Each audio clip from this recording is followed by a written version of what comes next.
Do you ever just... Damn it, not again. Error screens suck. They're essentially a middle finger to gamers telling them something went wrong. Usually along the lines of your console overheating, your disc being scratched, or whatever the hell my Super Nintendo is doing over there.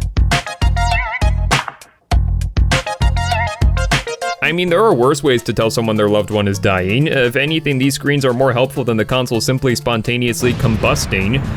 Or just freezing. I'm looking at you, N64. I swear if the console moves a millimeter while I'm playing Banjo-Kazooie, oh shoot, not again. You know them, you love them, whether that be a blinking red light, or 3, or even a yellow screen. Every gamer's favorite source of frustration is when these things don't work. Sometimes the cartridge could just be dirty. In that case, you can just take a cotton swab and some rubbing alcohol, scrub it on the pins, and wonder how that much dirt could have possibly accumulated in a single cartridge.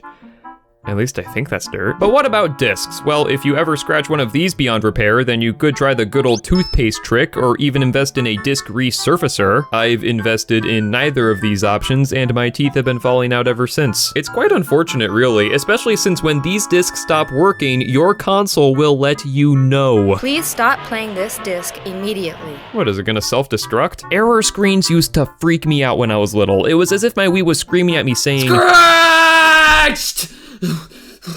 The disc is scratched!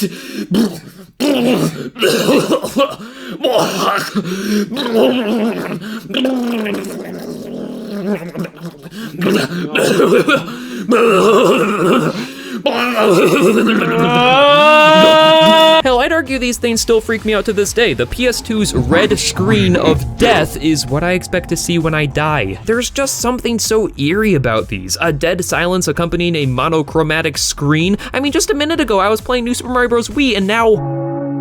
And you know what was even more unsettling to my 5-year-old brain was that I had 3 Wii games at the time that would do this periodically. Okay, I didn't own any of these games back then. I rented them from my local library instead. Yeah, that's right. My library would let us rent out video games. This was the closest experience to Blockbuster I've ever had. Except, oh my god, no one ever took care of these discs. Most of the time they'd be scratched or covered with the fingerprints of whatever grimy kid had this copy before me. And as you would expect, most of these didn't work half the time, leading to But the 3 anomalies I had were Super Mario Galaxy, Lego Harry Potter Years 1 through 4, and Mario Party 8. And I say anomalies because I swear these discs were haunted back then. They would crash at certain sections of their respective games. Mario Galaxy, for example, would always get an error screen at this specific moment in the opening cutscene.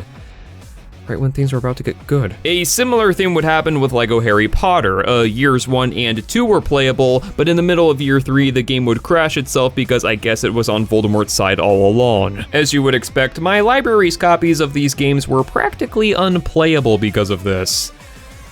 But Mario Party 8 was a different story. For some reason, the game would only crash during certain mini-games. The ones I remember being an issue were In the Nick of Time and Flip the Chimp. Among some others that I don't remember, I'm sorry, this happened over a decade ago, my memory's a bit fuzzy. But basically, there were a select few mini-games that would essentially break the game. And since mini-games are chosen randomly, I was essentially playing Russian roulette on top of Mario Party. Fun for the whole family.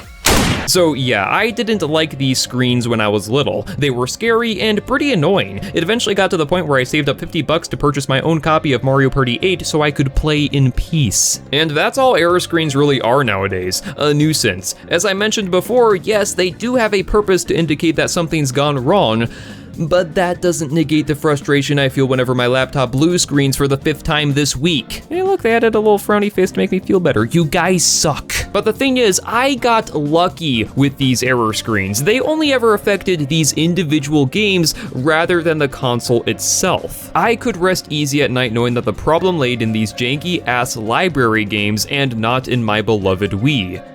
I don't know what I would do with myself if that ever happened. When a console keeps crashing for an unknown reason, it really sucks, man. Repairing it can be a pain in the butt, especially if you have no idea what's gone wrong or what the hell is going on inside this thing. Opening up a GameCube is like looking under the hood of a car. Like, what am I looking at here? How does it swallow? The red ring of death was an infamous anomaly among the original Xbox 360 models, and not even Microsoft knew the true cause of these malfunctions. All they could really do was assume this model was faulty and redesign it a few years later. But if you were one of the 9 million plus unfortunate individuals who jumped on the OG 360, then I have some bad news for you. These are destined to die. It will happen, it's inevitable, like death itself. It's only a matter of time.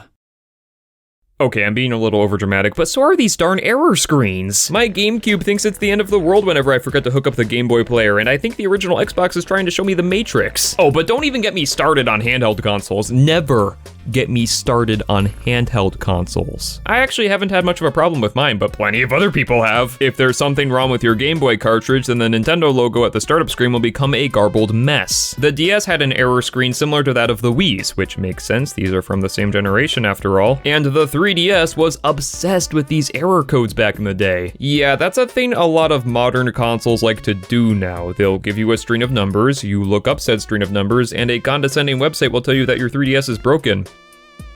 And so is your computer. Hell, your microwave could be broken too. Sure, it may be brand new, but you never know. And I think that's what really bothers me about error screens. They can just sneak up on you like whenever. You always gotta be on the lookout. You never know when something's gonna malfunction and...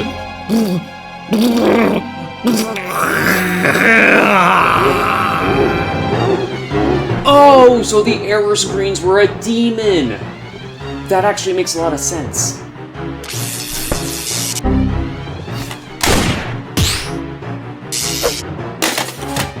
Why did I think that would work?